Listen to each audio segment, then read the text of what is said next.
berharap nanti setelah jam 14 banyak teman-teman guru-guru MI yang bergabung di kegiatan PKB ini. Nah, dalam kegiatan ini nyata sekali ini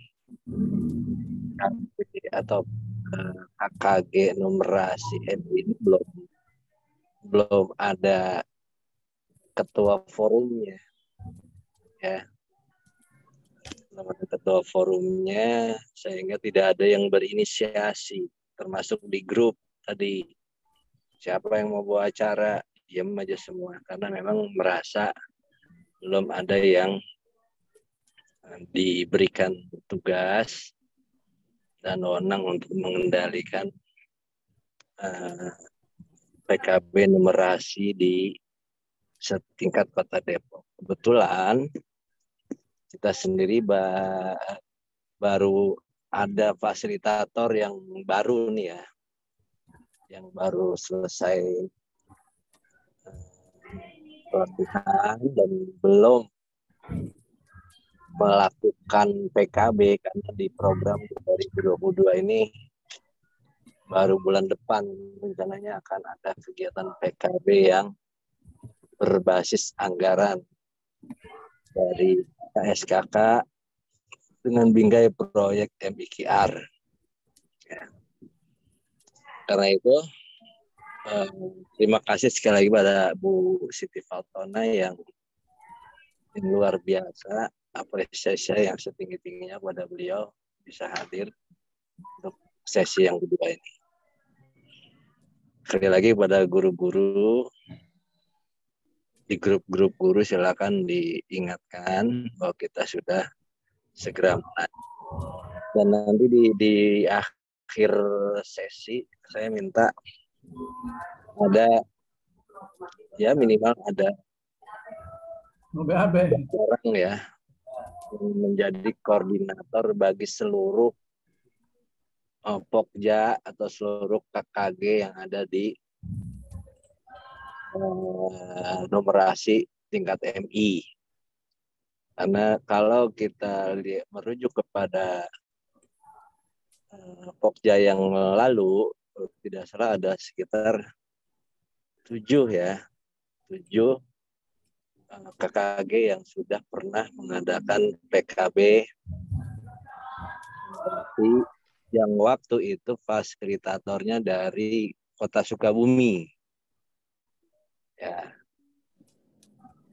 Selesai itu ya memang tidak ada fasilitator di Depok.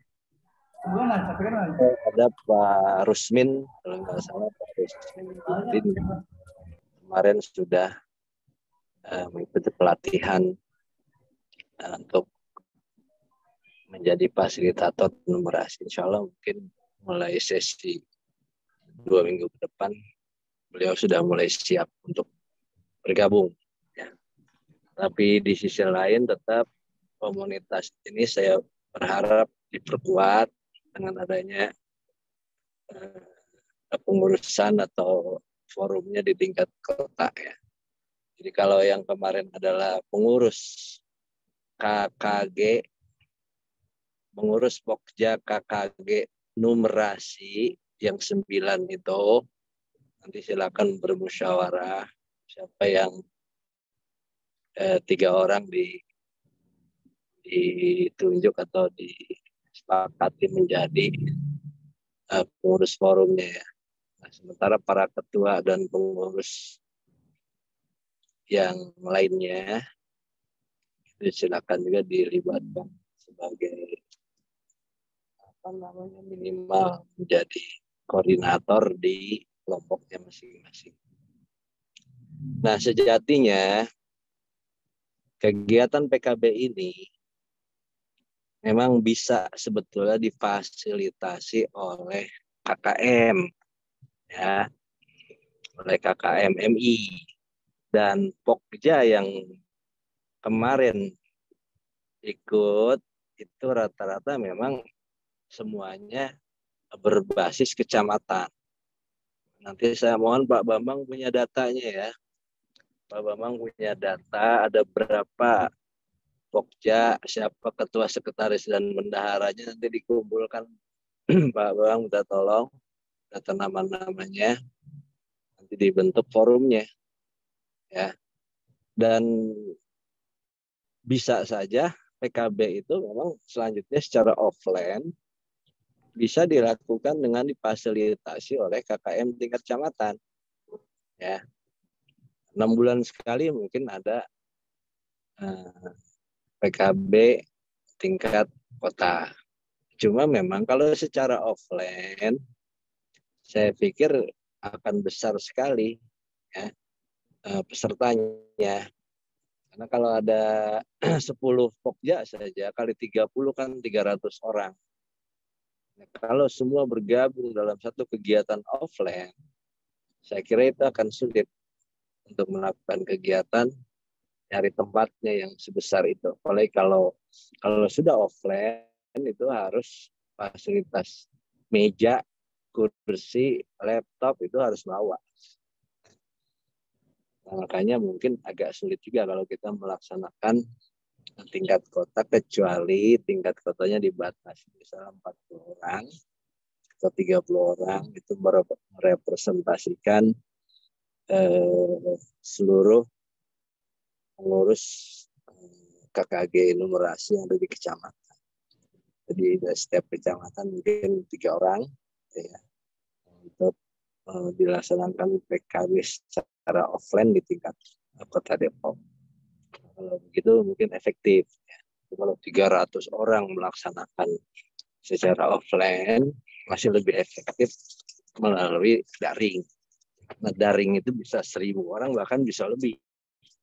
Ya.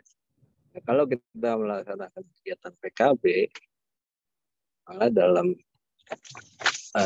konsep PKB yang ada itu ya dibatasi maksimal 30 orang. Kenapa? Karena kalau satu kelas lebih dari 30 orang secara offline tentu akan kesulitan. Karena itu sebetulnya PKB secara online pun menjadi sangat membantu dan sangat memudahkan. Tidak perlu biaya yang tidak perlu biaya yang besar, tidak perlu tenaga, tidak perlu transportasi karena tidak bergerak orang dari tempat ke tempat lain. Sementara hasilnya tetap tidak kalah dengan offline. Saya ambil contoh tuh Pak Bambang 3 hari dalam seminggu sedang kuliah online dari pagi sampai sore. Itu bisa ya. Bahkan resmi sekarang ada perguruan tinggi yang kuliahnya semua online.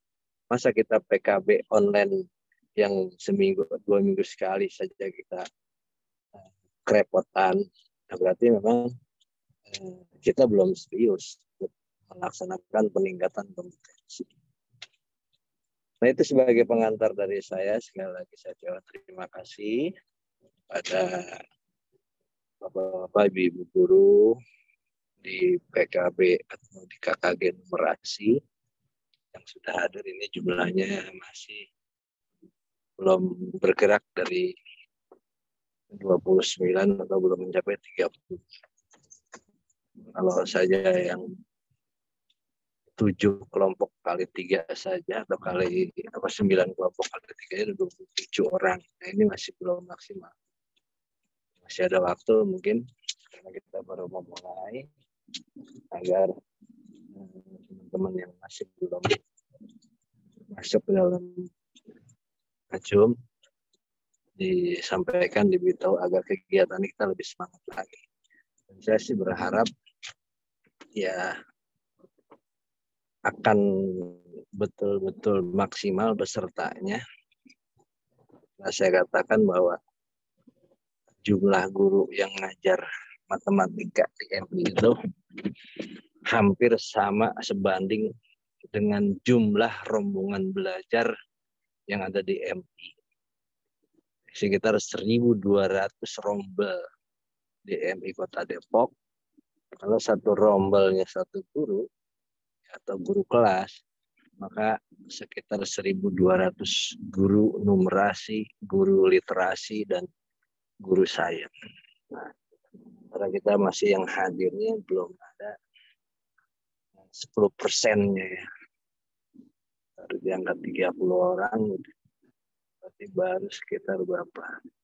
0,4%. Demikian pengantar saya. Selamat mengikuti kegiatan. Terima kasih Bapak Ibu sudah hadir. Terima kasih sekali lagi Bu Siti Fatona, Pak Bambang. Silakan dilanjut kegiatan, mudah-mudahan banyak bermanfaat bagi kita. Demikian, Allahumma fiqh wa tarik. Dengan mengucapkan Bismillahirrahmanirrahim, kita nyatakan kegiatan ini mulai. Assalamualaikum warahmatullahi wabarakatuh.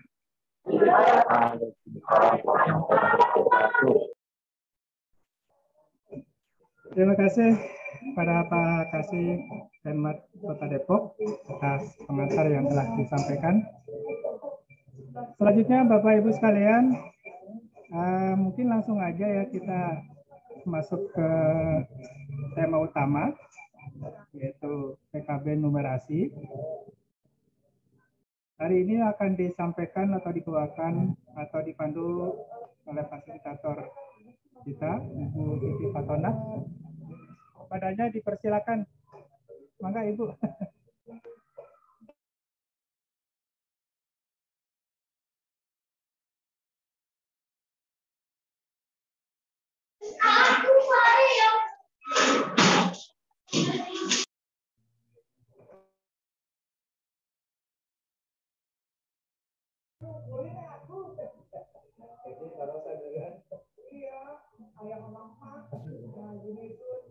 Ibu suaranya belum kedengar ya? Coba tanah suaranya.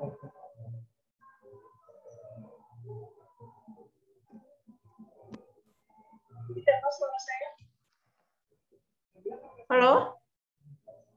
Ya, Ibu. Terdengar? Terdengar ya Pak? Tadi kok tidak terdengar, sebentar ya Pak? Halo? Terdengar? Oke, terdengar. Ya, sudah.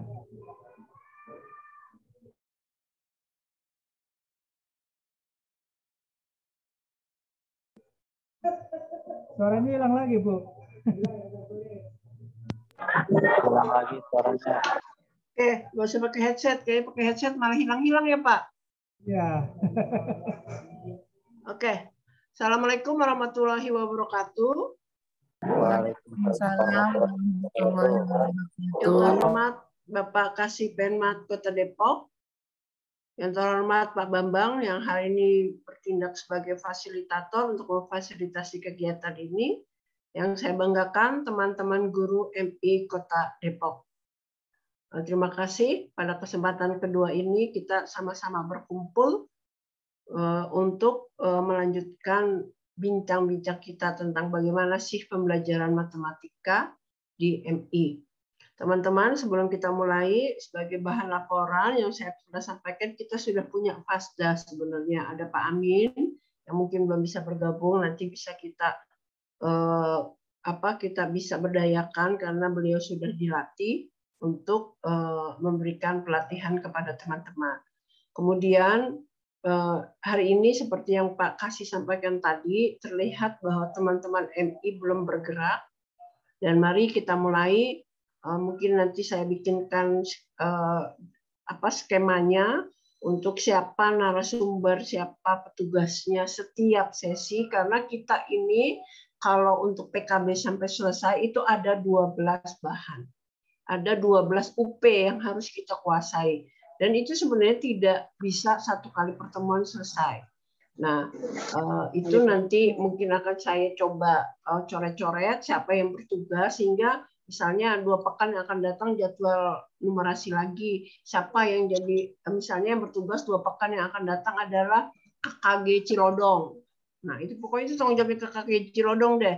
Dari nyiapin Zoom dan segala macamnya, flyer, Nah, 2 pekan berikutnya misalnya KKG Tapos, 2 pekan berikutnya KKG Sawangan. Saya nggak hafal kota-kota di kecamatan-kecamatan di Depok, Bapak Ibu. Jadi saya ambil contoh. Nah, itu sehingga teman-teman KKG itu bergerak. Sepakat ide Pak Kasih tadi, ini sebenarnya digerakannya dimulai dari KKG kecamatan. Karena kan untuk MI ada di kecamatan. Mari Bapak Ibu KKG MI-nya digerakkan. Kita mulai mengkaji, mempelajari apa itu PKB dan segala macamnya. Nah, itu yang pertama. Yang kedua, insya Allah untuk pekan yang akan datang itu kita bukan pekan, jadwal berikutnya saya sudah mengundang beberapa instruktur nasional untuk bisa gabung di KKG Mandiri Depok ini. Dan insya Allah kalau jadwal itu sudah terbuat, sudah ada, saya belum paham apakah pertemuan kita ini tiap 2 pekan, apa tiap bagaimana. Nah, sehingga nanti saya buatkan draftnya, Bapak Ibu selama 10 kali pertemuan ini sudah ada narasumbernya, siapa petugasnya, sehingga kita bisa lebih eksis lagi. Itu ya.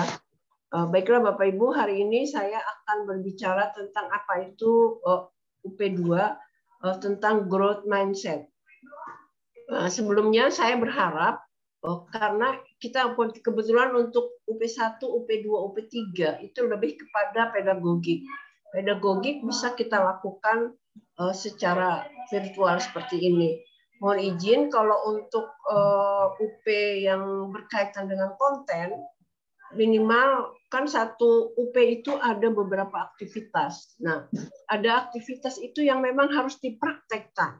Nah, kalau dipraktekkan, kalau Bapak Ibu bisa, misalnya KKG Cilodong kumpul di mana titik nobarnya, sehingga kita langsung praktek Bapak Ibu. Karena di numerasi yang dipentingkan adalah bagaimana mengajarkan ke anak. Nah, itu kita harus praktekkan. Kemudian misalnya Cilodong ngumpul, jadi kita kumpulnya itu kalau bisa KKG kecamatan, kan nggak terlalu jauh gitu ya. Kita bisa kumpul nanti, atau kalau nggak bisa kumpul ya kumpulnya di break room atau bagaimana nanti, sehingga ada hasil kerjanya. Karena UP itu setiap hari itu ada aktivitas. Aktivitas itu ya harus dipraktekkan. Nah, itu Bapak Ibu nanti kita berharap mulai UP 4 kita langsung praktek. Kalau UP 1, UP 2, UP 3 kan masih bersifat pedagogik. Pedagogik kan masih bisa seperti ini, bicara ceramah lah apa, kita sharing. Tapi kalau sudah UP-nya berubah konten dari UP 4 bilangan, UP 5 operasi bilangan, UP 6 sampai UP 12 statistika dan peluang, itu harus kita mempraktekkan aktivitas yang ada. Nah, nanti kami berharap di UP-UP itu akan saya beri keterangan apa yang harus disiapkan oleh Bapak Ibu sebagai alat peraga. Misalnya harus bawa gunting kah, harus bawa kertas origami, harus bawa ini dan segala macamnya. Kita langsung praktek untuk nanti diajarkan di anak-anak kita. Baik Bapak Ibu, kita mulai ya. Saya akan share screen. Sudah kelihatan Bapak Ibu? Sudah terlihat? Sudah ya. Kita akan mulai dengan growth mindset. Oke? Sudah Bu. Sudah ya. Growth mindset. Apa sih growth mindset? Nah, ini latar belakangnya ya, yang seperti yang kita tahu bahwa yang paling penting di sini, keberhasilan ternyata tidak cuma terkait dengan metode dan strategi mengajar, tapi bagaimana pendekatan terhadap pola pikir atau mindset guru dan siswa. Jadi bukan, walaupun kita model pembelajarannya udah bagus, udah ini dan segala macam, tapi pola pikir, mindset guru dan siswanya itu belum berkembang, nah itu masih sangat kita memerlukan proses yang panjang. Nah, itu yang selain yang ini yang kita penguasaan konten, kemudian penguasaan model-model pembelajaran, yang juga penting adalah bagaimana kita melakukan pendekatan terhadap pola pikir dari guru dan siswa. Nah, itu bagaimana pola pikirnya kita lihat. Ini kita lewati dulu. Ini saya lewati. Apa sih yang diharapkan setelah kita selesai? Yang pertama adalah Bapak Ibu guru bisa memfasilitasi pembelajaran dengan menanamkan growth mindset atau yang bahasa kita mah pola pikir berkembang. Kemudian apa sih? Nih, mindset itu apa aja? Ada growth mindset, ada fixed mindset. Itu paham mana yang fix, mana yang growth. Kemudian bagaimana kaitannya growth mindset dengan numerasi atau matematika ya.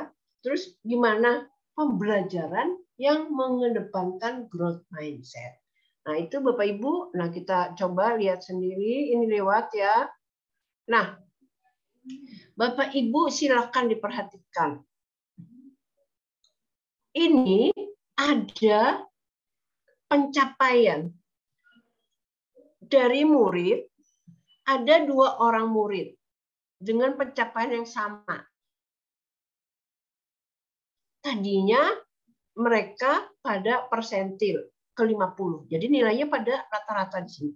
Kemudian dilakukanlah perlakuan atau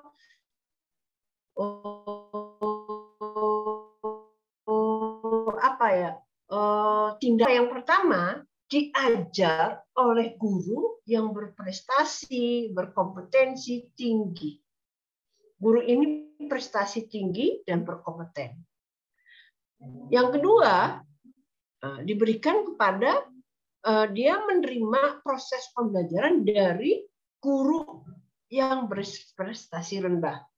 Guru berprestasi tinggi dalam artian dia mau belajar, dia mau berbagi dengan teman sejawat, dia mau membuat model-model pembelajaran yang menarik. Yang ini guru yang sudah nyaman, comfort zone, sudah berada pada zona nyaman. Yang penting sudah ngajar, masuk kelas, kasih tugas ke anak-anak. Nah itu. Yang terjadi, nah setelah dilakukan penelitian maka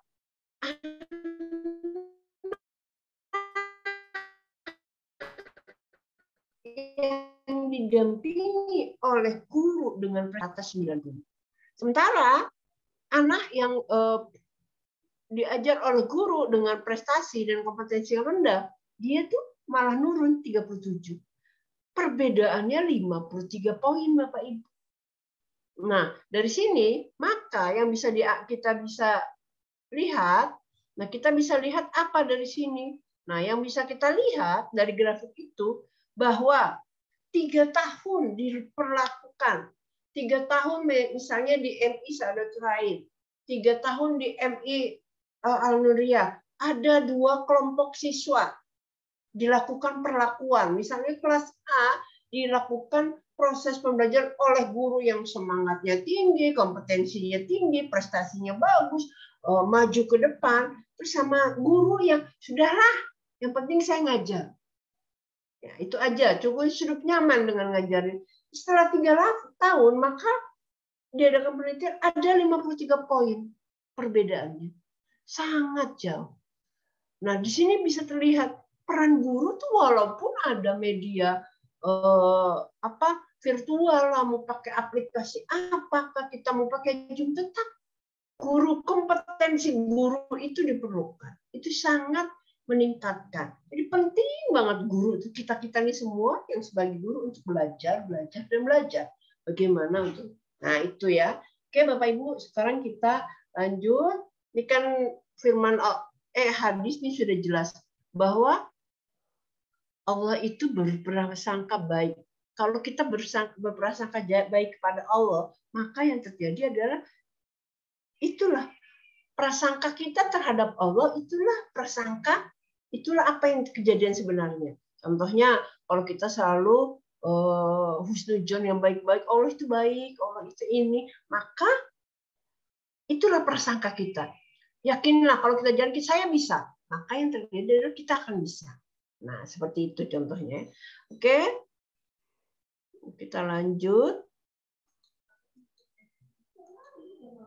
Ini nggak usah, kita lewati saja. Yang ini saya lewati. Ini kita lewati.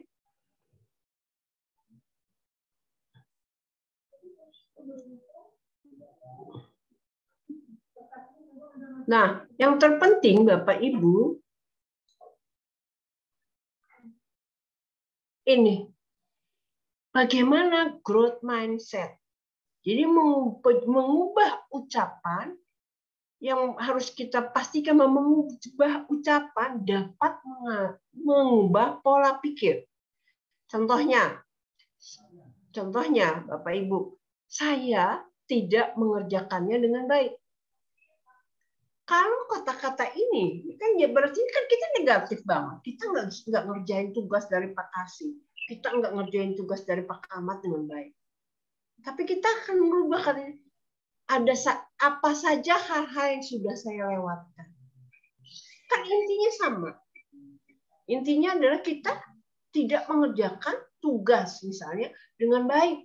Tugas entah dari Pak Kasih, entah dari Pak Kepala Madrasahnya, entah tugas dari pengawasnya, kita tidak mengerjakannya dengan baik. Atau kita belum bekerja secara baik. Nah itu kan berarti ada pola pikir, saya kan belum bagus ngerjainnya. Itu yang tertanam di jiwa kita. Tapi kalau kita rubah kata-kata itu menjadi, apa ya yang sudah saya lewatkan tadi? Nah itu, apa sih? Atau dengan kata-kata, misalnya, saya tidak akan mengulangi kesalahan. Nah, misalnya ada contoh kesalahan-kesalahan dari best practice misalnya. Oh, ternyata guru tersebut melakukan kekurangan bla bla bla bla bla. Nah, itu akan kita ganti. Saya akan belajar dari kesalahan. Nah, itulah mengujak ucapan dapat membantu mengubah pola pikir. Nah, sekarang sebelum kita berlanjut tentang growth mindset, Bapak Ibu tolong siapkan pensil atau bolpen dan kertas. Saya akan membuat 5 soal. 5 soal ini memaparkan 5 soal ini akan menggambarkan kita ini growth mindset atau fixed mindset. Kalau fixed mindset itu misalnya ini kok emang dia dari sononya begitu, emang saya mah bakatnya kagak bisa matematika. Emang saya begini kok orangnya, males Nah itu, aduh susah banget ya. Udah nggak usah. Nah itu fixed mindset. Jadi sesuatu itu kayaknya bawaannya susah. Kita pasti nggak bisa. Tapi kalau growth mindset itu pola pikirnya berkembang. Oh, kamu begini ya, Nak. Nanti kita coba sama-sama ya. Itu growth mindset. Nah, sekarang Bapak Ibu, silakan siapkan kertas sama penanya. Nah, tulis aja nomor 1 sampai nomor 5. Ya. Nanti nomor 1, Bapak Ibu di sebelahnya tulis jawabannya apa. Nomor 2, tulis jawabannya apa. Nomor 3, kita lihat sampai nomor 5. Nah, oke. Sudah siap Bapak Ibu kertasnya? Silakan disiapkan. Siap. Kalau enggak ya pakai di HP-nya pakai note juga tidak apa-apa. Siap ya? Oke, perhatikan. Saya cuma 1 detik aja. Ini malah 5 detik. 5 detik. Setiap 5 detik soalnya langsung saya ganti. Sudah siap Bapak Ibu? Sudah siap ya, saya lihat HP dulu. Apakah siap 5 detik kita langsung ganti. Oke, sip. Kita mulai ya. 3, 2, 1. Oke. Bapak Ibu cukup nomor 1 jawabannya A, B, atau C. Boleh juga tulis jawabannya. Misalnya pilihan Ibu B, tulis itu salah. Nah, jawabannya C. Boleh tulis dengan tulisan itu yang jawabannya C. Bagaimana caranya? Ini di kelas 5. Andin ini anak kelas 5 mengerjakan soal matematika. 1/3 tambah 2/6 sama dengan 4/6. Menurut Bapak Ibu, jika anak menjawab seperti ini, bagaimana? Cukup ditulis di kertasnya, nanti kita diskusikan jawabannya A, benar, B, apa, itu salah, atau C, bagaimana caranya? Nah, silakan Bapak Ibu. Jawabannya A, B, atau C. Kalau 5 detik ini kebanyakan, saya pikir 3 detik saja. Bapak Ibu ya. Oke. Sudah ya? Next. Selanjutnya, soal kedua. Ahmad kelas 3 mengerjakan soal matematika 2.500 tambah 750 sama dengan 10.000. Oke. Jawaban Ahmad seperti ini menurut Bapak Ibu A, B, atau C? Silakan dilihat.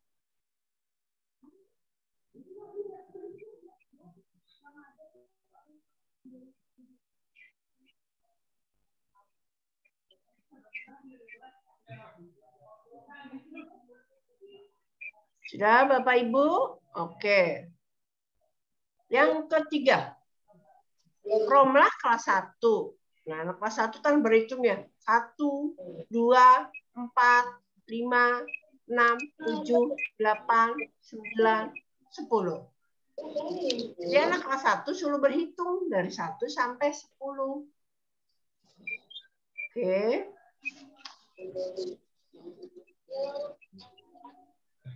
Sudah, Bu. Sudah? Sudah. Keempat. Nah, Raisa kelas 2. Nah, dia ceritanya pulang-pulang ngelapor. Aku dapat 10 dong pas ulangan matematik. Nah, gimana menurut Bapak Ibu dengan laporan atau pernyataan dari Raisa? Komennya Bapak Ibu berkomen terhadap Raisa itu A, B, atau C? Itu A, B, atau C?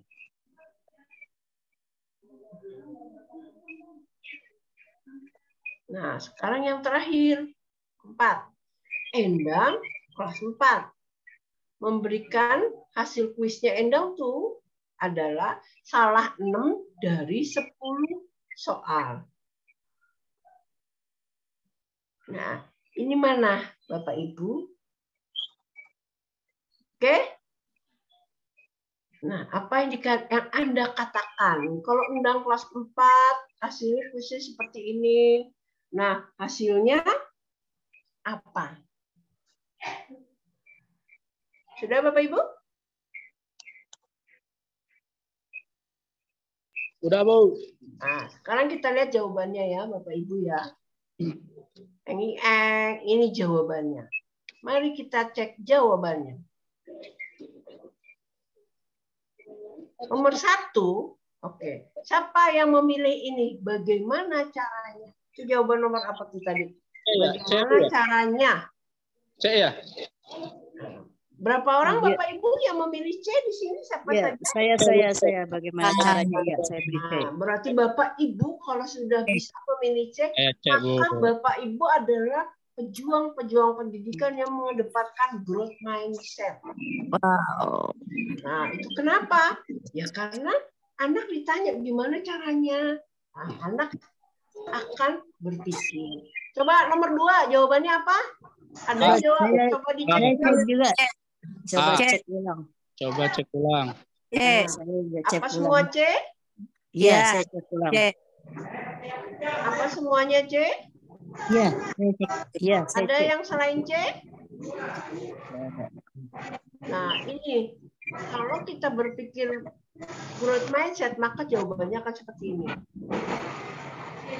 Lihat nomor 3, juga tidak ada penekanan kepada anak. Ya, Pelan-pelan. Ya, saya tadi Ulangi lagi, pelan-pelan. Yang nomor 4, nah, kalau kamu berusaha pasti bisa. Nah, sementara nomor 5, tidak ada pilihan. Ya, betul, Tidak ada pilihan yang benar. Kenapa? Nah, kita lihat. Kita lihat yang nomor 5. Endang kelas 4 memberikan hasil kuisnya salah 6 dari 10 soal. Ini kan pasti nggak belajar ya. Ini kan ada intimidasi di sini Bapak Ibu. Udah menggas anak-anak tuh nggak belajar. Iya, salah. Yang ini nggak apa-apa. Bapak dulu juga malah cuma bener 2. Nah, ini kan terpaku pada kegagalan. Iya. Ciri-ciri mix. Ya. Ini ciri-ciri orang yang udahlah, emang begitu, Bapak aja dulu juga segitu, nggak apa-apa. Kita kan suka bilang kan anak, udah nggak apa-apa, dulu Pak Guru juga begini. Nah itu adalah pola pikir yang tidak berkembang. Nah apalagi yang ini, gimana sih? Itu kan gampang. Nah anak-anak kan juga sering Bapak Ibu menerima hal-hal seperti itu. Gimana sih? Itu kan gampang. Bagaimana yang harus kita ubah dari fixed mindset menjadi growth. Ini yang 3 kata-kata ini seharusnya dihindari. Nih Bapak Ibu. Oke, sekarang kita langsung coba tes. Saya mau lihat tes mindset Bapak Ibu. Nomor 2 ya? Nomor 1, lihat Bapak Ibu. Nomor 1. Dapat berapa sih di rumah? Halo? Dapat berapa? Bapak Ibu mohon yang tidak berkepentingan suaranya dimatikan dulu Bapak Ibu.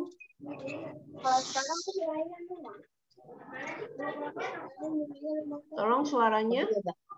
Oke. Masih ada suara-suara peserta lain di luar guru-guru di sini? Yang lain mohon dimatikan dulu. Oke. Silakan tulis di kertas Bapak. Benar nggak sih manusia punya batas kecerdasan? Manusia punya batas kecerdasan. Dan itu sudah pasti seperti itu. Benar nggak? Manusia tuh punya batas kecerdasan.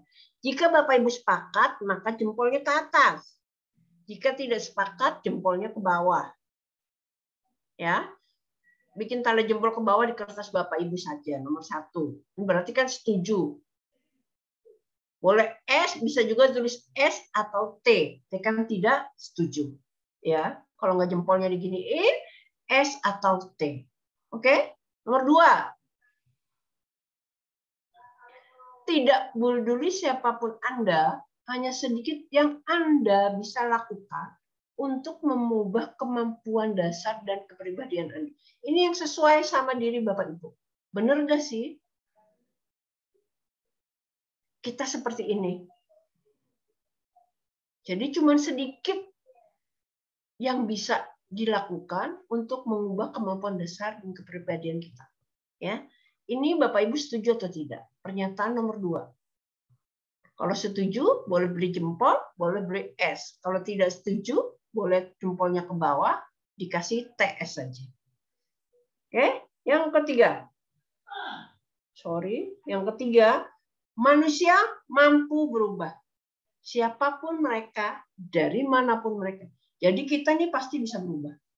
Dari manapun kita berada, siapapun kita, maka kita pasti berubah. Ini benar atau tidak?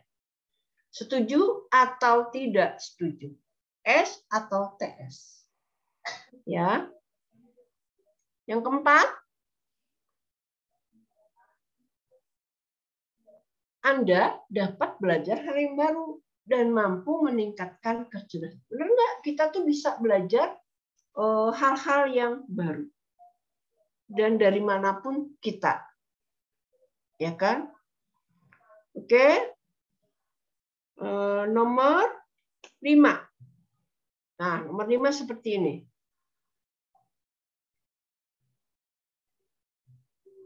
Setuju atau tidak setuju?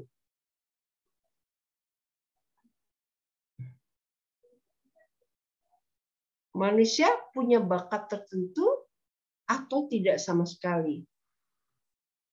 Kita tuh nggak pernah bisa punya bakat musik, menulis, seni. Kita tidak bisa memperoleh karena itu adalah sudah bawaannya dari sono. Nah itu ya, betul tidak? Oke. Nah kita lihat. Yang ke berapa nih? Yang ke-6 belum? Belajar, kerja keras, belajar keterampilan baru merupakan cara mendapatkan bakat dan kemampuan baru. Benar nggak? Nah, ini yang ke-6. Nah, kita lihat Bapak Ibu yang S-nya berapa, yang TS-nya berapa. Nah, dari sini kita bisa lihat ya. Mana yang fixed mindset sama yang growth mindset. nih, kalau fixed mindset tuh, manusia tuh punya batas kecerdasan. Dan itu sudah pasti seperti itu. Jadi ya, udah ya, emang saya dari sononya kok kayak gini. Udahlah Bu Guru, saya memang dari sananya. Udahlah Pak, anak saya emang begini kok dari sananya. Nah, sebagai guru, apakah iya anak seperti ini? Nah, yang kedua, siapa aja? Nah, ini ciri-ciri orang hanya sedikit yang bisa dilakukan untuk mengubah kemampuan dasar. Ini orang-orang yang udah emang dari sononya begitu, ya udah ngapain dirubah lagi? Percuma. Nah, jadi terus yang berikutnya, bakat itu punya orang-orang tertentu. Emang sudah dari sononya, bakatnya gambar dari sononya. Padahal seorang pendidik yang memiliki growth mindset, pola pikir berkembang, bahwa manusia itu mampu berubah. Siapapun mereka, dari manapun kita. Karena tidak ada yang tetap, kecuali perubahan itu sendiri. Kita hari ke hari selalu berubah. Terus kita belajar dari manapun, dengan siapapun. Karena untuk peningkatan kecerdasan bisa dilakukan dengan belajar. Belajar, kerja keras, kerja cerdas, belajar sesuatu yang baru, itu adalah cara untuk mendapatkan bakat dan kemampuan. Betul, kita semua sudah dikapling-kapling bakatnya oleh Allah. Tapi dengan memberikan stimulus yang banyak terhadap anak didik kita, maka bakat-bakat tersebut akan berkembang, berubah menjadi lebih baik. Nah ini dua hal. Mana yang fixed mindset, mana yang growth mindset. Ini pola pikir ini yang harus Bapak Ibu guru sekalian pahamin. Nah, oke. Jadi, menurut Carol Dweck, mindset itu pola pikir, pandangan terhadap sebuah kualitas manusia. Misalnya, bakat, kecerdasan, apakah tetap di sini fix ataukah dapat berkembang. Jadi, Carol Dweck ini bilang bahwa mindset itu kan adalah pola pikir atau pandangan terhadap sebuah kualitas manusia. Kualitas manusianya apa? Bisa bakat, bisa kecerdasan. Apakah bakat itu tetap ataukah dapat berkembang? Apakah kecerdasan itu tetap atau bisa berkembang? Ini yang namanya fixed mindset sama growth mindset. Jadi pola pikir kita netep, jadi anak tuh dari ini sampai kapan. Makanya kalau orang yang pola pikirnya netap, lihat. Betul, kemiskinan itu bisa diwariskan. Kenapa? Kita orang-orang misalnya, kita lihat, orang-orang yang misalnya sektor-sektor para pengemis tuh, tunawisma. Makanya dia selalu menurunkan kemiskinan karena dia nggak punya pikiran yang berkembang. Oke, next ya. Nah, tadi yang sudah disampaikan ada dua jenis mindset. Satu, pola pikir tetap atau fixed mindset. Dua, pola pikir berkembang yang kita kenal dengan growth mindset. Apa ini indikasinya? Nah, orang pola pikir di sini tetap percaya banget kecerdasan, bakat, keterampilan itu memang tetap enggak bisa berubah. Udah dari lahir begitu, enggak bisa berubah.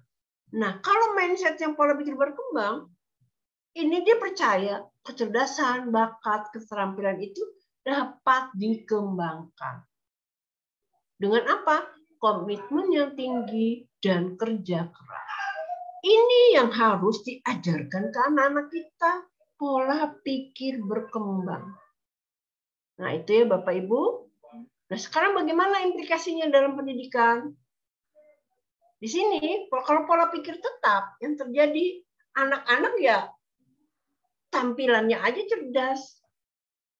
Tapi cenderung nggak berpikir, nggak punya pola pikir berkembang. berkembang, dia takut anaknya dinilai, dia takut terhadap assessment, dia takut anak-anak tidak memenuhi ekspektasi, ramalan, keinginan kita. Jadi selalu misal orang tua, saya takut anak-anak nanti nggak lulus ujian.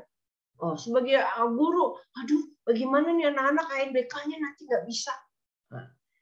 Nah, kalau pola pikir berkembang, anak tuh diajak bereksplorasi dengan pengalaman-pengalaman baru.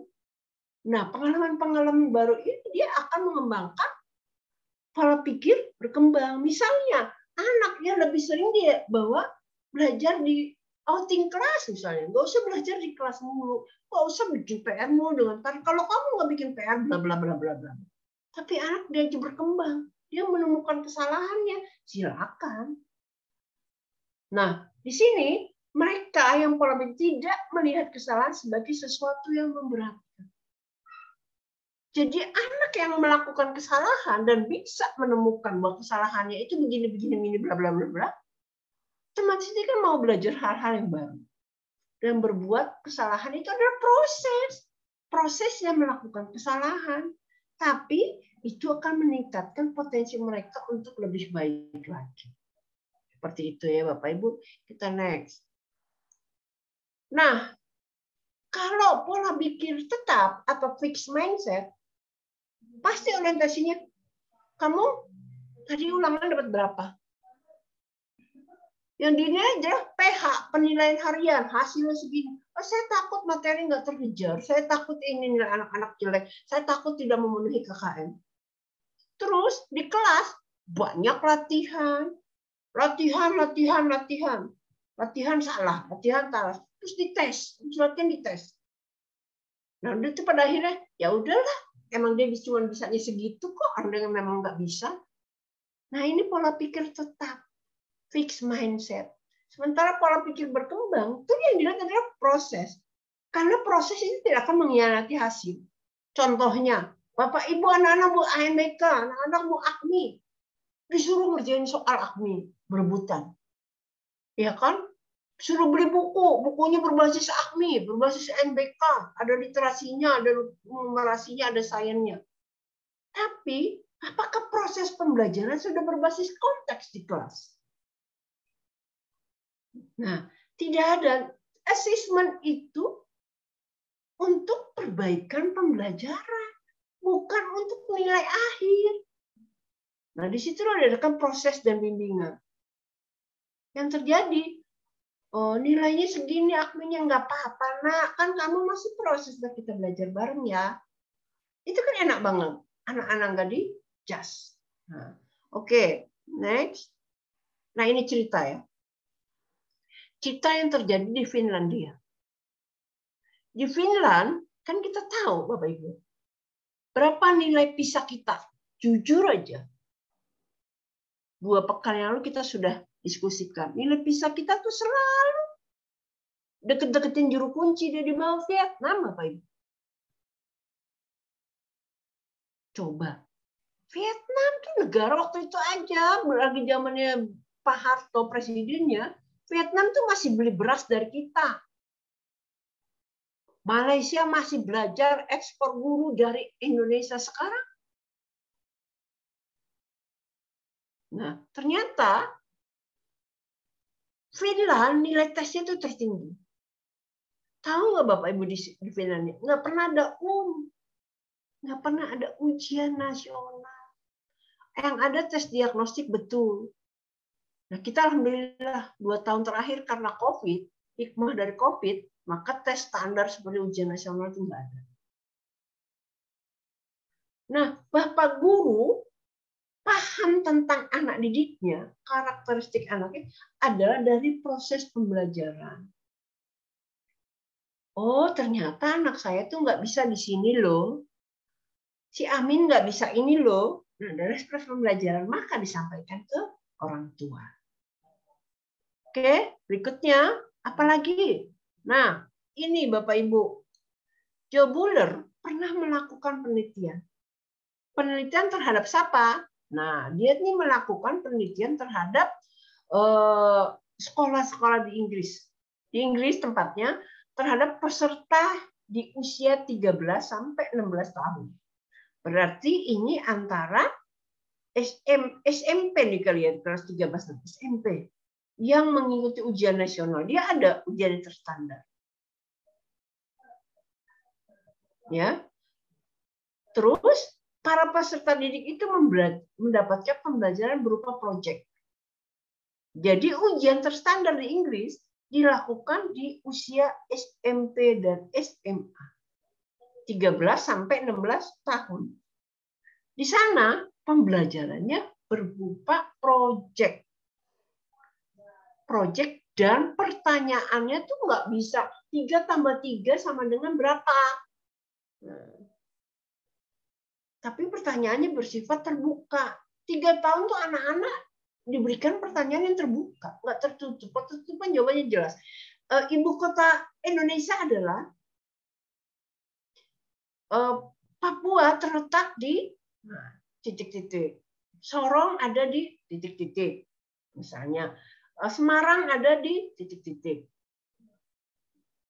Tapi pernyataan itu sangat-sangat terbuka. Misalnya kota-kota di Jawa apa saja? Ceritakan tentang Bandung. Nah, apa yang kamu ketahui tentang Bandung? Nah, anak kan akan terbuka. Bandung adalah Faris Panjava. Nah, Bandung terkenal dengan siomay Bandungnya. Di sana ada 2 kampus negeri, kampus swasta, bla bla. Di sana ada ini Asia Afrika pernah dilaksanakan. Kita bisa berjalan-jalan. Silakan Nak, cerita tentang Bandung menurut kamu. Nah, anak-anak pernah ngasih. Tapi kalau kamu kita nanya, Bandung ada di mana? Jawa Barat jawabannya. Tapi kalau pertanyaan terbuka, ceritakanlah tentang Bandung. Nah, anak kan bercerita tentang Bandung. Oke? Nah, di sekolah itu anak-anak nggak ada ujian. Ya dia belajar proyek, pakai proyek, hasil proyeknya mana. Nah, beberapa pekan sebelum ujian nasional, ujian terstandar ya, baru dikenakan dengan tes standar. Ternyata anak yang diberlakukan tidak ada ujian, tidak ada tes standar, belajar santai-santai, bikin proyek, semua bikin proyek. Itu saat melaksanakan ujian terstandar atau ujian nasional, hasilnya lebih baik daripada anak yang di Bapak Ibu pernah dengar Madrasah Teknonature kan? Dia di sini di daerah Depok juga, Madrasah Teknonature yang punya Ilham Habibi. Itu 6 bulan sebelum ujian, sebelum kelas teratas, baru mereka diberikan materi-materi pelajaran. Selama itu, dari kelas kalau MI, SMP misalnya, dari kelas 7 sampai kelas 9 semester awal, itu mereka wajib melakukan proyek. Proyeknya terserah. Nggak pernah disuruh, kamu milih proyek apa. Ada kan masalah-masalah ini, oh saya mau proyek ini. Itu melakukan pola pembelajaran seperti ini.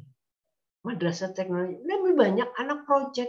Dengan diberikan mereka proyek, mereka bisa berpikir lebih berkembang.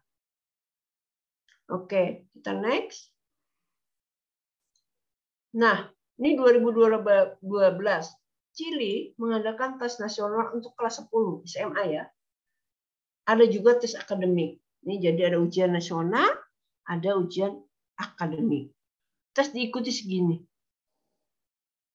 Nah, tesnya diikuti oleh banyak anak.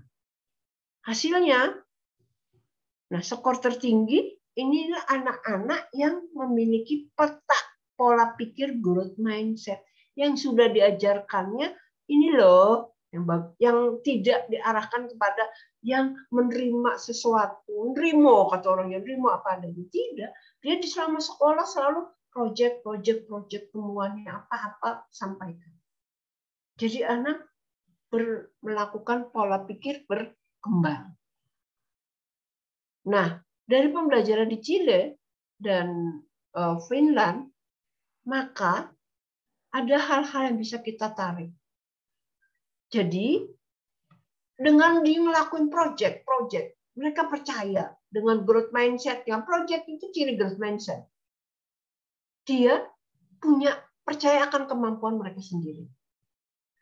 Dia melakukan proses belajar, coba, trial error, sehingga ada sampai menemukan problem solver, jawaban dari yang dia punya. Terus dari jawaban itu dia mendapatkan bimbingan. Jadi anak disuruh bikin project, gurunya ada di situ. Gurunya nanya, kalau anaknya nanya, gurunya siap jawab. Nah, mendapatkan bimbingan dari gurunya, tapi tidak menyuruh anak-anak untuk belajar. Marina, ini ada masalah ini, coba cari jawabannya. Coba cari solusinya. Nah, terus dari hasil pembelajaran itu dia dilakukan umpan balik untuk dirinya. Untuk siswa itu, bagaimana umpan baliknya? Sehingga dia punya pola pikir berkembang yang dibilang growth mindset. Ini yang harus ditanamkan, Bapak Ibu ya. Oke? Nah, sekarang kita nih guru, apa sih yang bisa kita lakukan untuk mengembangkan pola pikir berkembang? Satu, berpikirlah positif bahwa semua anak pasti bisa berkembang. Bakatnya ada, tapi bisa dikembangkan. Kompetensi dasarnya awalnya dimiliki ada, dia itu pasti bisa berkembang. Yang kedua, semua proses, nih sekolah nih harus memperhatikan bahwa semua proses pasti menuju yang lebih baik. Kalau anak kebetulan hari itu menemukan masalah, itulah bagian dari proses untuk menemukan sesuatu yang lebih baik. Terus jangan lupa respon terhadap usaha-usaha yang dilakukan oleh peserta didik. Nah, dan tidak lemah terhadap peserta didik. Jadi, kalau peserta didik lagi proses, Bu, capek Bu, udah ya istirahat. Oh, capek ya, nah ya udah istirahat sebentar, tapi kita lanjut lagi ya. Nah, itu anak harus melalui step by step, tahap-tahapnya. Bapak Ibu, dulu kita bangga. Misalnya kita lihat anak-anak kecil, dia nggak merangkak dulu, tahu-tahu dia bisa jalan, Bapak Ibu. Kan kalau anak kecil kan dari terguling-guling, ya kan, terus badannya ngengsot-ngengsot, mundur-mundur, lihat bayi. Kemudian dia belajar merangkak, habis merangkak dia diri, baru dia bisa jalan. Nah ini kita anak tidak melalui tahapan merangkak misalnya, langsung tahu-tahu dia diri bisa jalan. Wah kita bangga Bapak Ibu, ya anak ini hebat nih ya, nggak merangkak udah bisa jalan.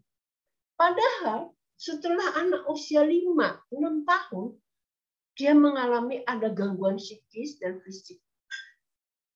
Setelah di-cross-kan perkembangan anak dengan hasil anak setelah usia 5-6 tahun, bahwa ada tahapan yang tidak dilakukan, yaitu merangkak, dia langsung bisa berdiri, terus jalan. Nah, sama anak-anak kita juga harus melalui tahapan-tahapan, proses-proses pembelajaran. Nah, asisme itulah makanya prosesnya itu harus dilalui. Kenapa? Kita nggak boleh maksain anak kita maksain jalan. Karena dia harus melalui proses jalan. Tatkala anak-anak kita jatuh dari sepeda, waktu belajar sepeda, kita bangun. Ayo nak, bangun. Kan begitu Bapak Ibu dulu. Tapi di kelas, tatkala anak kita jatuh nggak bisa apa-apa, kamu gimana? Masa soal begini aja nggak bisa? Nah, itu adalah fixed mindset. Tapi kalau growth mindset, begini nak, dicoba lagi yuk, pelan-pelan. Itu growth mindset. Nah, pola-pola ini menanamkan ke anak-anak. Kemudian asesmen formatif dilakukan, asesmen for learning. Asesmen untuk proses perbaikan pembelajaran. Bukan sebagai penilaian. Nah, itu yang harus dilakukan. Oke, Bapak Ibu, sebelum saya lanjut, ada pertanyaan? Sebelum saya lanjut, silakan Bapak Ibu, ada pertanyaan? Bapak Ibu? Ada pertanyaan? Tidak Bu, lanjut Bu Ju. Lanjut aja. Lanjut. Oke. Kebetulan Bapak Ibu hari ini nanti jam 3:30 juga saya ada Zoom, makanya saya paling nanti bisa sampai jam 3. Nanti insya Allah yang akan datang kita bisa mulai lebih seperti biasa. Oke, Bapak Ibu masih punya kertas kan? Nah, sekarang tugas kita nih. 5 kali 18 berapa? Nggak usah dijawab. Oke? Yakin, saya bisa. Itu aja Bapak Ibu, saya bisa. Oke? Udah pada tahu kan jawabannya 5 kali 18? Udah tahu. Udah tahu. Sekarang, gimana cara Bapak Ibu dapetin 5 kali 18 sama dengan 90? Pakai cara apa? Silakan berpikir 2 menit. 5 kali 18 sama dengan 90. Monggo Bapak Ibu, silakan 2 menit kerjakan. Bukan kerjakan. Bapak Ibu tadi nemuin 5 kali 18 sama dengan 90. Kan pakai cara apa? Caranya Bapak Ibu gimana? Untuk dapetin 5 kali 18 sama dengan 90. Seolah-olah kita sebagai anak, nih ya, siswa, dapat 5 kali 18 sama dengan 90. Apa yang terjadi dengan pola pikir anak-anak? Oke, 2 menit ya Bapak Ibu, silakan. Saya sambil minum ya.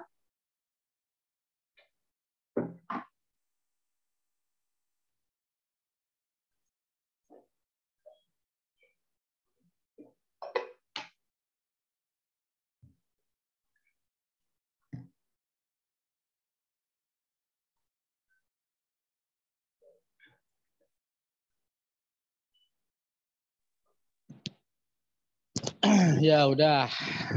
Siapa yang mau coba? 5 kali 18. Pak siapa? Silakan Pak, Pak dibuka Burhan. mic-nya.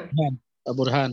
Nah, Pak Burhan, 5 kali 18. Gimana Bapak cara Kalau dapat saya 5 dikali 10, 50. Iya. 5 kali 8, 40. 40 ditambah 10 tadi tuh. 50. Berarti Jadi, jumlahnya 90. Jadi 18-nya dipecah Kak ya? Satu Pecah, Bu. puluhan, Ya, 8 pecah. satuannya. Wan, ya.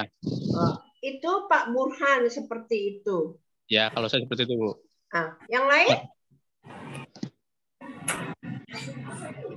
Yang lain boleh menambahkan? Pak Burhan, selain Pak Burhan? Bisa dengan saya Bu. Siapa Ibu siapa? Ibu Mirza. Ibu Mirza. Ibu dari ini ya Bu? Tapos kalau nggak salah, bukan? Dari Cinere Bu. Oh, Cinere. Oke Bu. Apa Dari bagaimana Bu? MI Salafiyah. Salafiyah. Kalau Ibu gimana Bu Mirza? Pakai perkalian Jepang yang garis-garis Bu. Jadi bagaimana perkalian Jepang itu? Yang apa? Tulisannya yang ini apa namanya, yang garis miring gitu. Oh ya. Yang nanti titik-titik itu. Yang datar dan horizontal ya, horizontal dan vertikal ya. Betul ya. Pakai begitu ya. Oke, Bu Mirza. Siapa lagi Bu? Saya minta 1 orang lagi. Bu Rahma, mau coba? Bu Rukoya? Ada Bu Rahma, ada Bu Rukoya, mau nyoba? 1 kali 5, 1 kali 5, 5. 8 kali 5, 40. Jadi 5 kali 5 tambah 5 ya, 50 tambah 40. Sama Pak Burhan ya? Dipecah puluhan sama satuan. Iya, sama kayak saya itu mah. Ya Pak Burhan ya? Iya. Ada cara lain selain caranya Pak Burhan sama Bu Mirza? Bu Maswani? Ibu apa Bapak nih Maswani? Ibu, Pak. Ibu. Bu Maswani? Boleh Bu Maswani? Pak Sayuti? Ada Pak Sayuti, Pak Safrudin?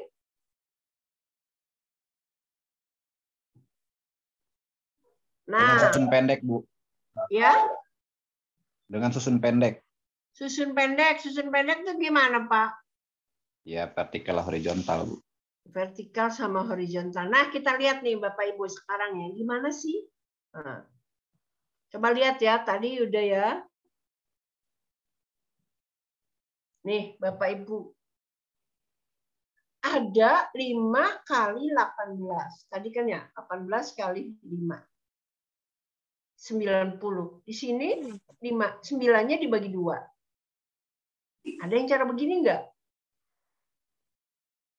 Ada yang kalau kita perhatikan anak-anak, ada yang langsung 5 kali 20.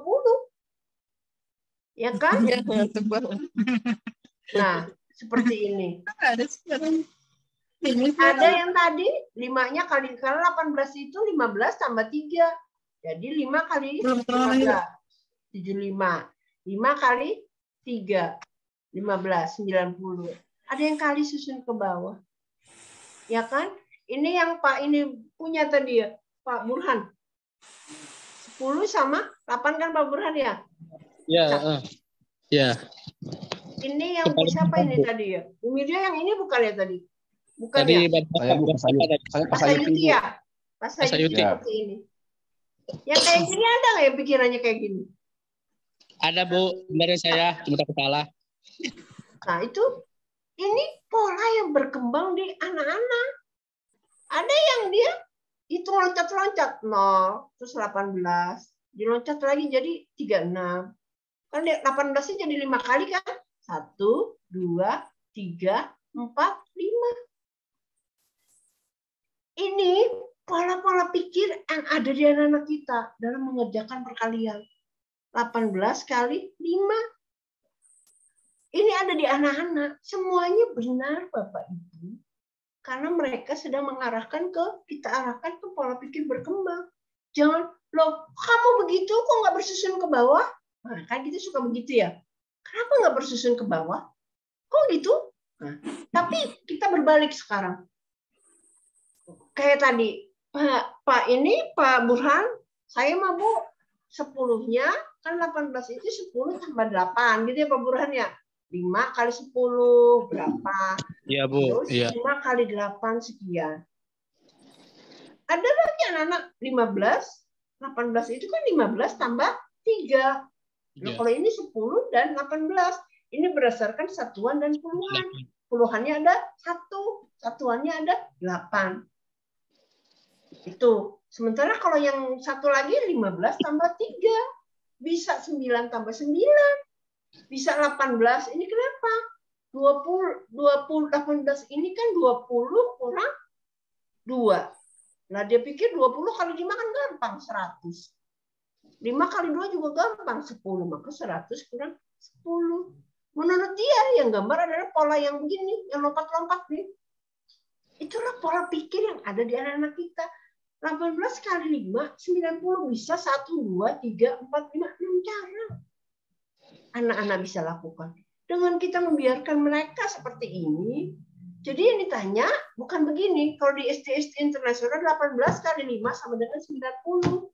Tunjukin dong gimana caranya 18 kali 5 sama dengan 90. Itu prosesnya, bukan hasilnya. Hasilnya kan pasti 90. Itu anak-anak di kelas internasional sekarang hitung-hitungannya begini. 18 kali 5, 90. Tunjukkan ke ibu bagaimana langkah-langkahnya kamu bisa ketemu itu. Itu bisa beragam cara anak-anak. Makanya dia pola pikirnya, oh iya nggak bisa begini. Nah dia nengok sebelah, saya nggak mau kayak dia, saya mau cari cara lain. Misalnya kayak tadi, Pak Burhan, Pak itu mah kayak saya. Nah nanti Bu Mirja nemuin cara lain lagi. Nanti siapa lagi? Bu Maswani juga, Pak Safrudin. Nah pada nemuin, masing-masing anak akan menemukan cara-caranya tersendiri dalam memetakan, menentukan pola pikirnya. Kita nggak boleh cut kalau itu benar. Nah, oke. Itu yang namanya pola pikir berkembang. Jadi, bikin soal yang merupakan pernyataan dan pertanyaan terbuka. Bandung ada di Jawa Barat, anak kelas 4 pasti tahu. Bandung ada di Jawa Barat. Coba ceritakan tentang Bandung seperti tadi. Wah, yang jago bola kesebelasan terkenal di Bandung adalah Persib. Bajunya warna biru misalnya. Di Bandung ada kampus tempat kuliahnya presiden pertama kita, misalnya ada ITB. Di Bandung ada masjid bagus, namanya Masjid apa misalnya. Di Bandung terkenal somai Bandung. Iya, WhatsApp Don. Ya. Ada WhatsApp Don. Lembang. Nah, itu dia bercerita. Tulisannya WhatsApp Don. Ya. Halo? Kenapa, Bu? Bu, saya Bu, Pak Sayuti, Bu. Itu. Ya, silakan Pak Sayuti. Seringkali kita secara standar kita buat soal dengan skema atau aturan yang setelah disepakatin dalam saya misalnya. Terus kita buat PR atau pekerjaan yang harus mereka selesaikan sendiri. Mereka bawa pulang. Ternyata mereka mengerjakan memang betul hasilnya itu sesuai dengan sesuai dengan yang kita mau gitu ya. Tapi prosesnya kan tidak sama dengan kita. Nah, ketika kita minta pertanggungjawaban atau karena bagaimana mereka mencari hasil ini, ternyata mereka diajarkan oleh temannya atau saudaranya di rumah. Nah, ternyata mereka nggak memahami ini gimana nih Bu? Sementara proses yang mereka jalan di rumah itu mereka juga nggak ngerti gitu. Gimana nih Bu menyikapinya? Nah, itu Pak, makanya di beberapa sekolah, ya memang anak nggak tahu, oh dia di rumahnya diajarin, prosesnya juga tidak jelas, berdasarkan kepada hasil. Nah, alangkah baiknya saat awal tahun ajaran, orang tua dikumpulkan. Mohon Bapak Ibu membantu mendampingi anak-anak mengerjakan tugas, tapi jangan menyelesaikan tugas. Beri pemahaman ke orang tua, anak salah adalah proses. Yang kami nilai, Bu, prosesnya. Jadi orang tua kan masih punya mindset juga. Nilai anak-anak harus 10. Nilai matematikanya harus sekian. Nilai ini harus sekian. Tetap patokannya adalah proses penilaian itu. Ini Pak, mindset orang tua juga harus kita rubah. Jadi di awal tahun, biasakan pertemuan rutin dengan orang tua. Sampaikan, sekolah kami kayak gini loh, keinginan kami seperti ini loh. Nah, itu Bapak Ibu. Tapi ada juga Bu. Mbak Bu. Halo. Ya, dengar Pak Sayuti. Saya Pak Burhan, Bu. Oh, Pak Burhan. Ya. Kan terkadang juga kan ada di buku matematika. Ada juga contoh soal dengan cara-caranya yang ada di buku. Terkadang kita selaku guru juga kadang-kadang memberikan contoh sesuai ada yang di buku. Ya. Jadi anak terpaku dengan ada di buku walaupun kita punya referensi lain dengan cara lain. Bu. Nah ini bagaimana Bu untuk menyikapinya? Terkadang kita memang terfokus pada tuntutan kurikulum ya Pak ya. Nah itu dia Bu. Ya. Nah alangkah baiknya, misalnya sebulan sekali kita keluar dari zona nyaman yang udah diatur kurikulum. Jadi sekali-sekali anak diantarkan ke sana. Karena niscaya kita tuh masih susah merubah. Kan kita terpola dari atas ya Pak, kurikulum harus ada KIKD-nya, harus dilengkapi segala macam. Nah mudah-mudahan dengan kurikulum merdeka yang memberikan kemerdekaan kepada guru untuk memilih capaian pembelajaran sesuai kondisi sekolah, kondisi madrasah, kita bisa lebih merdeka. Jadi kalau bisa memang ya mau nggak mau kondisi kita kayak begini. Jadi kita selipin aja Pak. Iya, kadang juga kan selain yang sudah terpaku seperti itu, kadang-kadang kan nama anak-anak itu kan banyak yang kurang minat dengan pelajaran matematika ini. Iya. Kita harus bisa membantu bagaimana caranya anak itu bisa minimal ya, walaupun nggak minat sukalah gitu. Nah ini bagaimana caranya biar anak itu suka aja dulu dengan pelajaran matematika ini Bu. Bagaimana caranya? Itu nanti insya Allah setelah ini kita akan belajar di konten ya Pak untuk UP4 sampai UP12. Itu baru kita akan bagaimana pembelajaran matematika yang menyenangkan. Nah di situ kita akan action Pak. Misalnya Bilangan kan banyak banget ya Pak ya. Ngajarin pecahan gimana. Yang ngajarin pecahan yang nggak bisa bikin pusing anak. Nah itu nanti di UP 4 kita akan bahas itu Pak. Bagaimana pembelajaran matematika yang menyenangkan. Geometri gimana. Anak itu kan dunia nggak jauh dari dunia main. Maka kita anak nanti bermain. Kita ajak anak-anak bermain.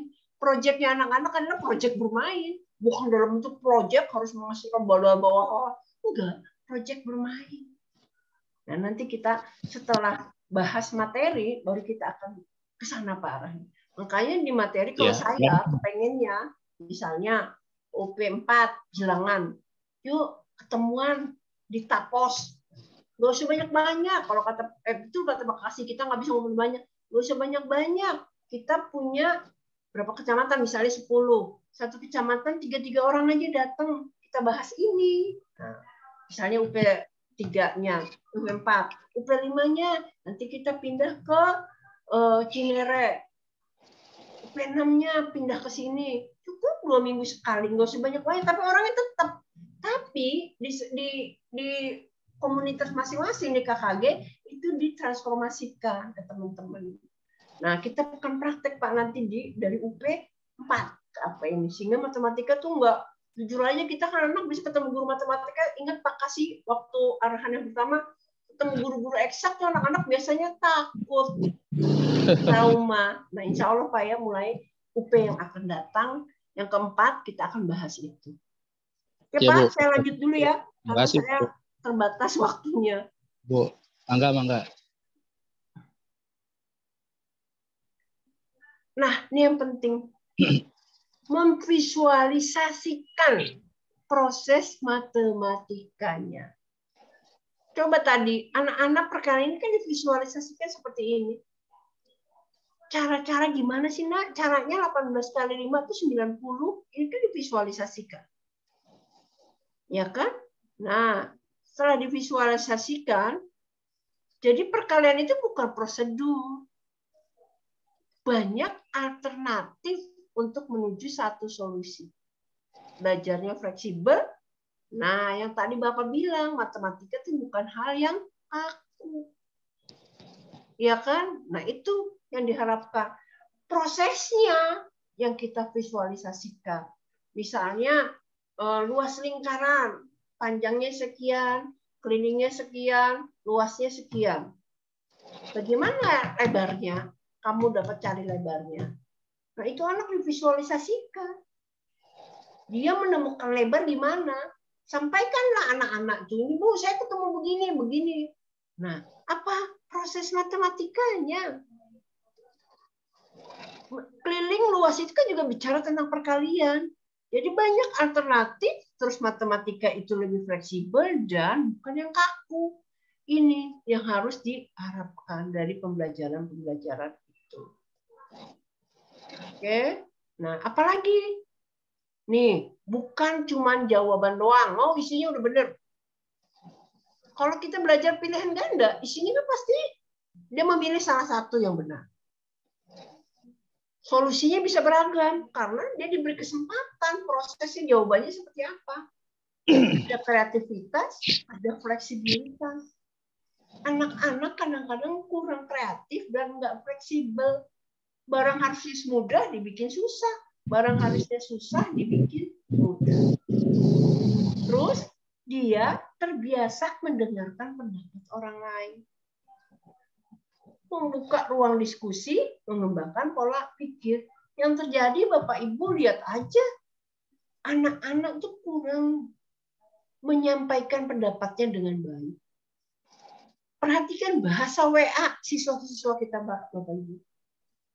Bahasa WA itu sangat-sangat tidak pandai mendengarkan pendapat orang lain. Main tindis-tindis aja, tidak ini, tidak ada ruang diskusi. Itu kenapa? Anak-anak kita memang tidak terbiasa. Matematika itu bisa mengajarkan. Setelah anak menjawab jawaban kayak tadi 18 kali 5, mereka akan menyampaikan dengan komunikasi. Mengkomunikasikan, kemudian memvisualisasikan. dan segala macam. Oke. Nah, apa sih yang dapat kita ini? Guru dapat menciptakan suasana kelas matematika yang menarik dengan tugas apapun. Misalnya belajar operasi bilangan, soal cerita, teka-teki, pemecahan masalah. Dan meminta peserta didik menyelesaikan dengan menggunakan beragam cara yang dapat mereka lihat, dapat mereka diskusikan. Dan ini akan memfasilitasi peserta didik untuk belajar pola pikir berkembang. Guru memberikan respon, umpan balik, masukan, asesmennya. Bukan hasilnya, Bapak Ibu, asesmen for learning-nya, untuk pembelajarannya. Nah, saya mau coba putarkan film, mudah-mudahan sih bisa terbaca ya Bapak Ibu. Oke, bisa nggak?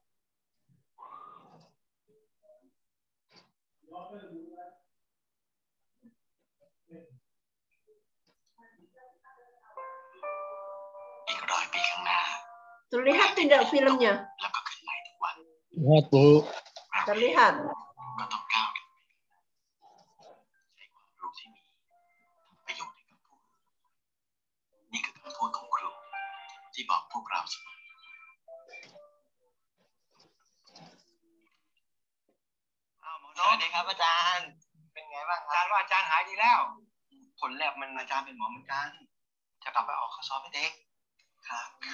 Pinggir jalan videonya.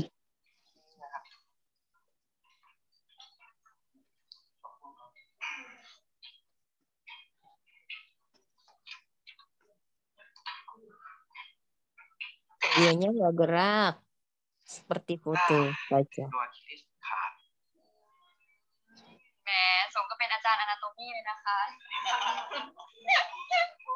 ขอโทษนะคะคุณหมอหมดเวลาเยี่ยมแล้วค่ะพักผ่อนเยอะๆนะคะอาจารย์เดี๋ยวผมไปนะครับสวัสดีค่ะอาจารย์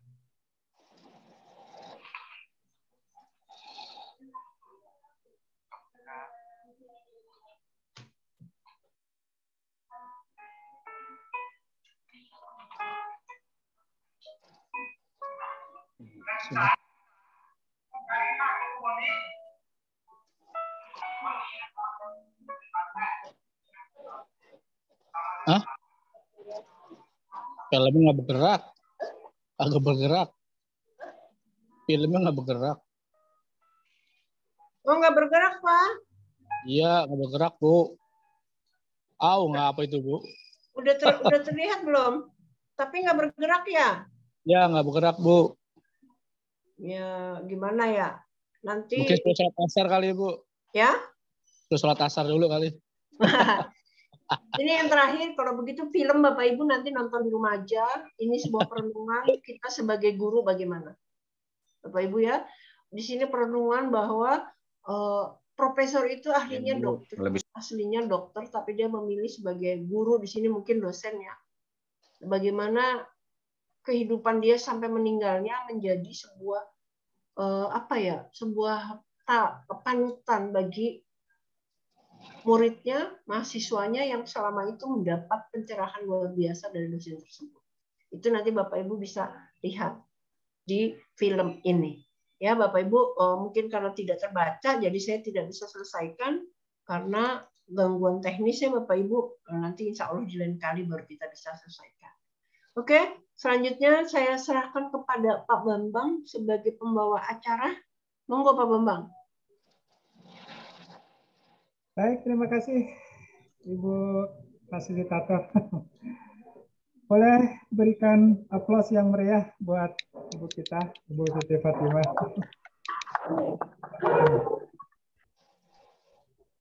Baik Bapak Ibu, setelah ini perlu diskusi nggak Bu Siti? Sepertinya nggak bisa deh Pak, saya 3.15 sudah harus ini. Oh. Harus ada kegiatan, belum sholat sayanya. Iya. Ya sudah. Baik Bapak Ibu, ini sudah. Mohon maaf Bapak Ibu, soalnya saya baru dapat infonya ini semalam dari Pak Kasih. Padahal saya hari ini juga harus ada Iya, sesi lain. Jadi yang akan datang kita rencanakan lebih baik lagi, Bapak Ibu ya. Ya, tidak apa-apa Ibu. Ya, sebetulnya agak dadakan juga kayak tahu bulat ya. Semalam Pak kasih WA saya tuh menjelang maghrib lah. Ya udahlah saya nggak apa-apa saya isi, tapi ya terbatas karena saya harus ada kegiatan jam 3.15 begitu Pak Bambang, mohon maaf. Ya. Tapi berikutnya kita akan bahas tentang asesmen yang akan diisi oleh Pak Faruk, salah satu instruktur nasional. Saya sudah mengkomunikasikan. Beliau tadinya kepala MI Al-Mu'awanah di Sidoarjo, Surabaya. Sekarang beliau sebagai kepala MTS karena ininya prestasinya jadi ya biasanya minta dia kepala MTS, dia juga fasilitator nasional sama seperti saya, juga fasilitator nasional numerasi untuk siapa? Inovasi. Insya Allah beliau siap, Pak Bambang, dijadwalkan aja tanggal berapa, nanti komunikasikan dengan saya minimal 3 hari sebelumnya Pak, biar Pak Mas Faruk ini siap, gitu Pak. Ya, baik Ibu. Terima kasih atas kerjasamanya. Bapak Ibu sekalian, mohon diisi absen yang sudah dikirim lewat chat ya. Ini tadi ada 30-an, sekarang berkurang 24. Baik, sebelum ditutup. Di obrolan ya? Absennya di obrolan. Ya, absennya ada di chat Pak, di kolom chat. Pak Bambang, kalau bisa untuk yang 2 akan datang langsung ditunjuk aja. Penanggung jawabnya KKG mana Pak? Ya Ibu. Biar jadi nggak kayak tadi, siapa ini, lah gitu Pak. Jadi teman-teman jadi berkembang juga. Masing-masing punya tanggung jawab gitu Pak. Pokoknya siapa? Pokoknya. Nanti dikoordinasikan kembali di internal. Karena sebetulnya saya juga dadakan juga sama seperti Ibu, bahkan kalau saya malah lebih hebat lagi. Bapak kan orang Depoknya. Iya, ya. Saya kalau Depok numpang jalan, Pak. Ya, mangga. Numpang tidur. Mohon izin Ibu, ininya di stop dulu screen-nya Bu. Kita dulu ya. Iya, saya ini. Ya. Mohon dibuka ya kameranya Bapak Ibu. Kita akan ngisi absen Bang. Sound cam dulu ya Bapak Ibu ya. Bentar. Mohon semuanya dibuka kameranya. Lo. Berikan senyum yang termanis. Lo Bang. Ya. Masih ada 24, mudah-mudahan cukup 1 kali nih. Ya, 1 kali doang nih kayaknya. Lihat ya, 1. Kita hitung sampai 3 ya. 1, 2, 3.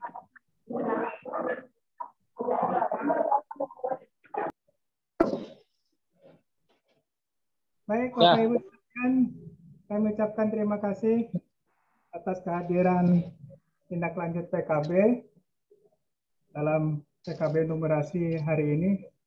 Walaupun acaranya boleh dibilang serba dadakan, tapi tidak mengapa. Mudah-mudahan ini menjadi titik awal buat kita, karena sebetulnya kegiatan pengembangan keoperasian berlanjutan itu ya seperti hari ini. Ya, jadi bukan hanya kemarin saja. Kalau kemarin itu stimulasi yang sengaja diberikan oleh pemerintah melalui Kementerian Agama dengan diberikan anggaran kepada Bapak Ibu sekalian, baik Pokja KKG maupun Pokja-Pokja yang lain. Jadi hakikatnya bahwa kegiatan ini seharusnya harus selalu berkesinambungan dan tidak putus ya, karena sejatinya berbagi ilmu, berbagi pengalaman, dan berbagi dalam hal kebaikan itu adalah sesuatu yang perlu dilestarikan buat kita semuanya. Mengakhiri kegiatan ini, tadi ada yang raise hand ya? Jadi ya, lupa saya. Nggak ada yang raise hand ya? Baik Bapak Ibu, kita cukupkan ya kegiatan ini. Pak Burhan ada yang menanyakan? Nggak apa, lagi absen dulu. Oke, ya, silakan. Yang belum absen di absen ya. Sudah absen. Yang belum absen silakan diisi absennya. Baik Bapak Ibu, mari kita cukupkan, kita tutup kegiatan ini dengan bersama-sama mengucapkan hamdalah. Alhamdulillah. Amin. Terima kasih Bu Siti Fatona, mudah-mudahan sehat selalu, mudah-mudahan bermanfaat buat kita semua ilmu-ilmunya, dan terima kasih kepada seluruh audiens, seluruh hadirin yang hari ini hadir. Mudah-mudahan ini menjadi langkah kita, titik awal bahwa kita ini adalah seorang pendidik yang betul-betul pantang menyerah, pendidik yang selalu berbuat yang terbaik dan ada tetap dalam lingkaran ikhlas beramal. Dari saya cukupkan, mohon maaf kalau ada salah-salah kata, dan saya akhiri. Alhamdulillahirabbil alamin. Assalamualaikum warahmatullahi wabarakatuh. Waalaikumsalam warahmatullahi wabarakatuh. Silakan yang mau tetap ada di ruangan. Kita belum tutup dulu ya. Yang pengen ngobrol mangga, yang kebetulan punya kegiatan selanjutnya silakan lanjutkan perjalanannya. Terima kasih. Pak Bambang, saya izin live ya, teman-teman. Assalamualaikum. Mangga Ibu, silakan. Terima kasih. Atur nuhun.